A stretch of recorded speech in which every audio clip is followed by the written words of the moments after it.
If you want to taste exceptional ports while also experiencing the history and tradition like these casks from 1880, you can do it right here in Madera. Oh, wow. This is our wine library. The ambiance of old wine and wood, the old gnarled vines, but a fresh take on an old favorite. You'll notice right away a little difference in the aroma. Oh, yeah. You can smell the chocolate. Like chocolate, hazelnut, and raspberry, natural extracts added to the gold-winning ports. Ficklen Vineyards is the largest producer of port in the country, has won numerous awards and been recognized in magazines. It's third generation. We've been doing it for over 60 years, and we're right here.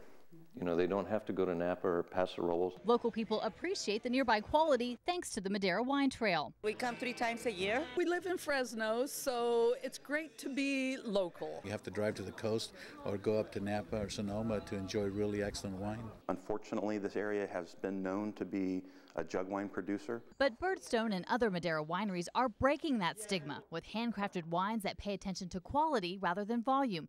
And it's paying off. When I made the comment that we're kind of running out of wine, this is it. This is our 2010. Wow. Tony Kirk says the successful Madera Wine Trail leads to more wineries, which makes Madera a wine destination, both for tourists visiting Yosemite and the 2.5 million of us nearby.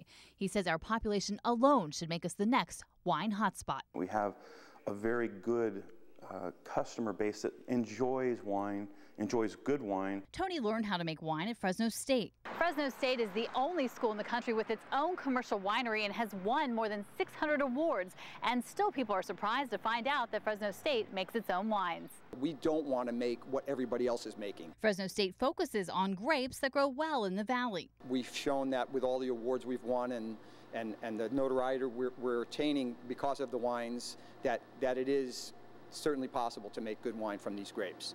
And those awards bring Fresno wines recognition by the wine press. It will eventually snowball, and folks will be thinking of the Central Valley. But part of the challenge is getting people to break free from Cabernet, Chardonnay, and Merlot. So we have Malbec, Primitivo, Charbono, Tempranillo, Barbera, Sangiovese. And go tasting to try some of the lesser-known varieties that grow exceptionally well here. But while we can grow great wines, most wine-making grads like Joe leave the valley for a steady job with a big winery. Generally, it's not our students' dream to stay in Fresno and start their own winery, due to the large initial investment and lengthy permitting process. Fresno State's wine program has led to local wineries like this one, Engelman Cellars, started by a Fresno State graduate who stayed to help get the local wine industry started. We're really going to go at this and do everything they can do either on the coast or up north, right here in Fresno. The same expensive barrels, fancy yeast, and quality grapes have led to nearly 80 medals, but no employees and 10 years without a profit. Brett Engelman helped found the Fresno area Twin Rivers Vintners Association and the Fresno County Wine Trail, and says more wineries would help get it off the ground. I always say once we get you here the first time, you're going to come back. Brett says events like weddings, movie nights in the park, and catered dinners are the best way to get people to the winery.